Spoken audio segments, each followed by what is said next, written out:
हरिओम. आज सोमवार 22 जून 2026. सद्गुरू ब्रह्मचैतन्य गोंदवलेकर महाराज आज आपल्याला सांगणार आहेत की सुख त्यागात आहे, भोगात नाही. ऐकूया त्यांचे विचार. अमुक हवं असं म्हटलं किंवा वाटलं आणि ते मिळालं नाही म्हणजे दुःख होतं. अमुक हवं असं वाटून देऊ नये, परमात्मा ठेवील त्यात समाधान मानावं. याचंच नाव वैराग्य.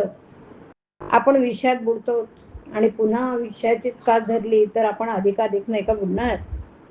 विषयाची आस धरणं म्हणजे त्याचे दास होण्यासारखं आहे.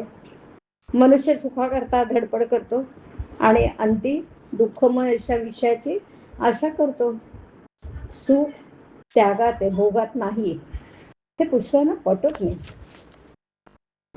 परिसाला लोखंड लागलं म्हणजे त्याचं सोनं होतं, पण रुपयाचं काही सोनं होत नाही. तसं आपण दिनाहून दिन म्हणजे अभिमान रहित झालं पाहिजे. आणि असं झालं म्हणजेच परमात्म्याला अनन्य शरण जाता येईल. हे व्हायला त्याची कृपाच पाहिजे आणि ती नित्य भागावी. एखाद्या गोष्टीने आपले मन अस्वस्थ होते ते का बरं?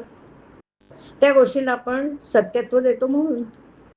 हा सर्व खेळ आहे, हे मिथ्या आहे असं जाणून ज्याप्रमाणे नट नाटकातली आपली भूमिका अगदी खऱ्यासारखी करतो की नाही, त्याप्रमाणे व्यवहार करावा.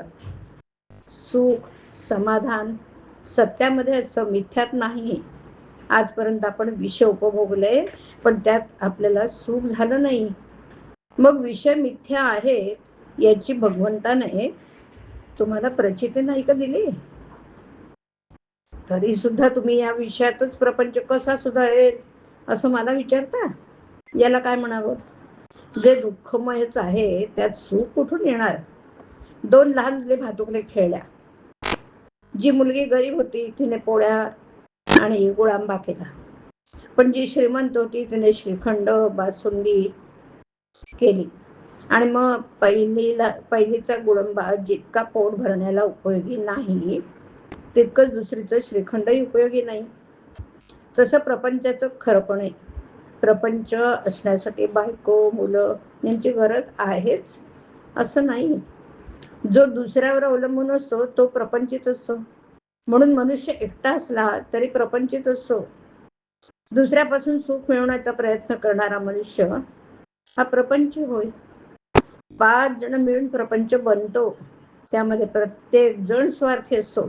मग सर्व सुख एकट्यालाच मिळेल कसं शक्य आहे? प्रपंचामध्ये अनेक वस्तू आहेत, पण भगवंताजवळ एकच वस्तू आहे. प्रपंचामध्ये कितीही वस्तू आणल्या तरी पुऱ्या पडत नाहीत, कारण एका वस्तूच्या आणण्यामध्येच दुसऱ्या वस्तूच्या आणण्याचं बीज आहे. पण भगवंताचं तसं नाही. भगवंताची वस्तू एकदा आणली की पुन्हा ती आणायला नको. अमुक एक वस्तू आहे म्हणून मी सुखी आहे या वृत्तीत राम नसून काही नसताना वृत्तीचं समाधान टेकलं पाहिजे. हरिओम.